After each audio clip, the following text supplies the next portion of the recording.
Long ago in the fantasy world of Kumandra, humans and dragons lived together in harmony. But when an evil force threatened the land, the dragons sacrificed themselves to save humanity. Now, 500 years later, the same evil has returned, and it's up to a lone warrior, Raya, to track down the legendary last dragon to restore the fractured land and its divided people.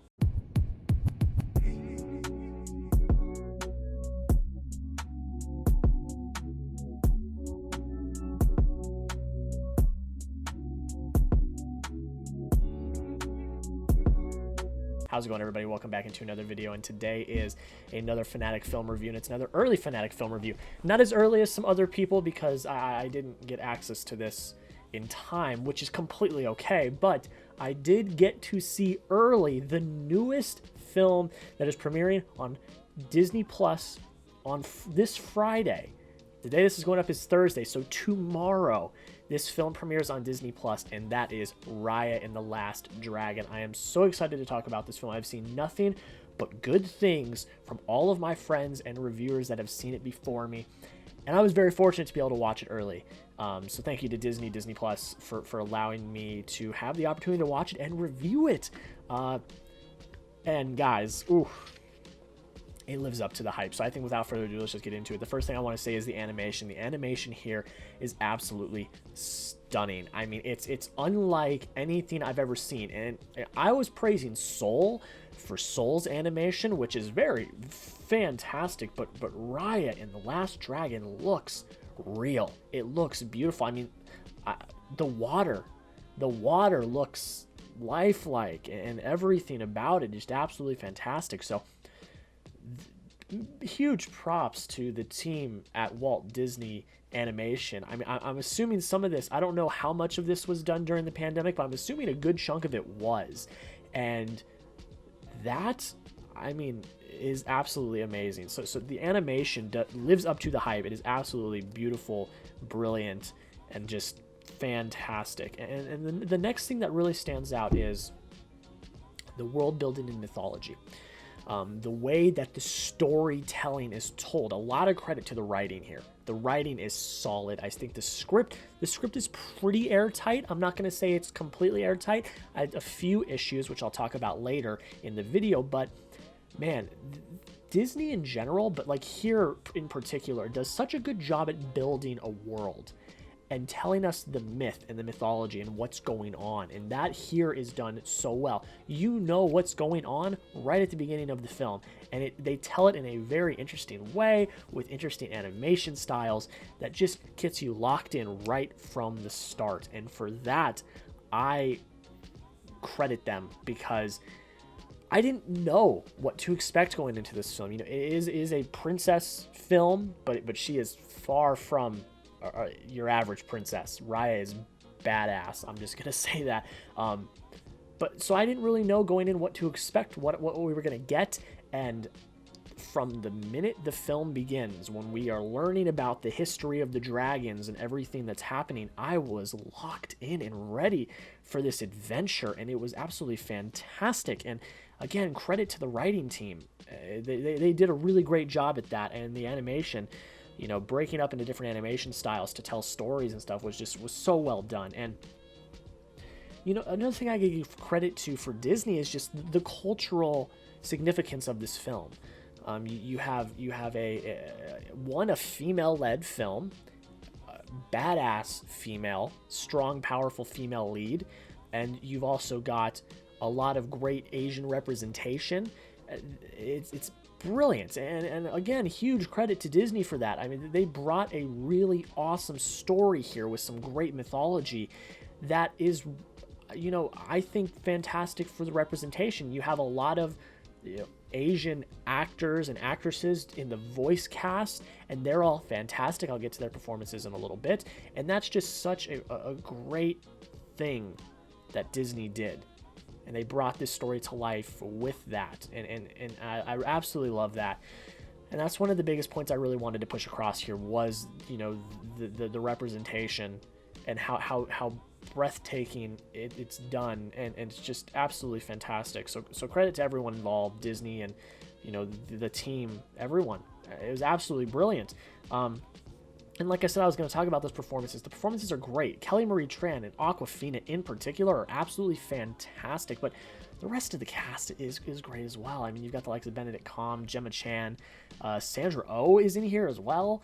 I mean, just to name a few, they give, they bring their all to this voice casting. I always am in awe of people that do animation. They're the voice performances, because it's easy to do regular acting when you can get into the emotion, you can feel the emotion, but when you're talking into a microphone, sometimes that's hard, and you could feel the passion, you could feel the emotion in these performances, and it hit when it had to, and it left you just a mess. I mean, I was a bumbling mess at the end of this movie. It hit me in the feels, and the credit goes to the cast for delivering absolutely fantastic voice performances, and it's just absolutely blew me away, and they brought this to life. And Awkwafina, I mean, she's a delight in this film.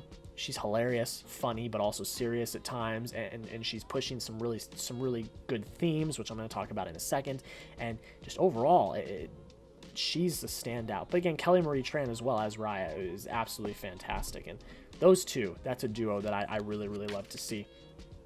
And then, like I said, I was going to talk about those themes. I mean, the two biggest themes in here are about trust and community. And I love that. I love that because, you talk about those themes sometimes in films, but to really have a film based around trust and building a community back from the ashes, that is just so well done. And it really resonates here. Just the lines that are delivered and the way that the story goes. I'm not spoiling it. This is a spoiler-free review.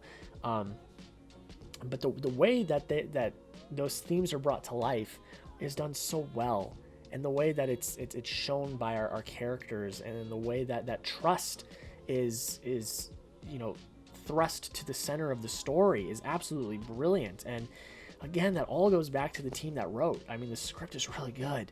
It's really, really good. I mean, it hits those themes hard, and it packs a punch, and it really makes you think about it.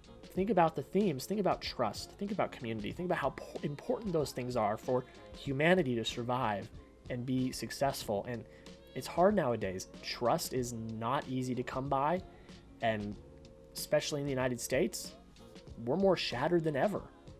This is the type of film that needs to come out because of those themes, and I think it's coming out at a really perfect time when people are trying to rebuild from the rubble in our world, and especially with the pandemic, we're all trying to rebuild, some more than others, obviously, but this is a great film to come out right now, and I think it just absolutely is hit out of the park. And then the last major thing is the score. I mean, Disney, you didn't have to go that hard. You didn't have to go that hard, Disney, and they did. It was absolutely fantastic. That score left me, it made me tear up a little bit, because it hit at the right times. The way the composition is just absolutely phenomenal, and it worked really well for this film. It just was absolutely fantastic, and I loved it. It was absolutely fantastic. So, but with the good, I have some critiques. The one real critique is it does drag in the middle. It's a little slow. For the story, it makes sense. So I'm not really, kind of tearing it down for that, because again, like I said, the story does make sense, and it does need those moments. But that's all I would really say, is it drags a little bit, but that's not that big of a deal. And overall, I left really enjoying it. So that's kind of it for the review. I think let's just get right into the point breakdown. So, entertainment, I gave it a 23 out of 25. Performances, I gave it 20 out of 20. Direction, I gave it 10 out of 10. Writing, I gave a 9 out of 10.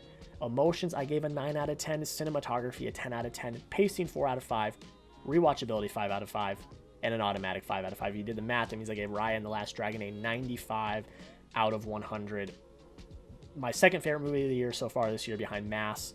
It's absolutely brilliant. When it comes out on Friday. It comes out tomorrow. If you guys are watching this the day it comes out tomorrow.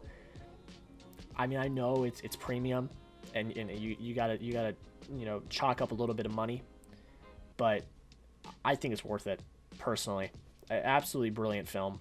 I can't wait to watch it again, and I would highly recommend you guys go check it out. So guys, that is pretty much it. Let me know down below in the comments after you've seen the film, what did you think? Did you like it? Did you hate it? Do you agree with what I said? Do you disagree? But let's be cordial down in the comments. And if you enjoy any of the content that you see today, please consider dropping a like, commenting, and most importantly, subscribing. Subscribing is what keeps me doing this. I love the support, and it really does truly mean the world. Make sure you go check out my website, FinaticFilmReview.com, so you can get all of the movie reviews, written movie reviews that I do. There will be a written review for Raya and the Last Dragon up today. It may already be up, so go check it out if you have not already, and go over to my Twitter and my Letterboxd so you can get immediate reactions to when I see 2021 films. My Raya and the Last Dragon review has been up on Twitter and Letterboxd since I saw it yesterday. So make sure you guys go over there so you can get my immediate reaction and see what I have to say. But guys, that is pretty much it. Thank you so much again for all of the support. It really does truly mean the world. Have a great rest of your day, and we'll see you in the next video.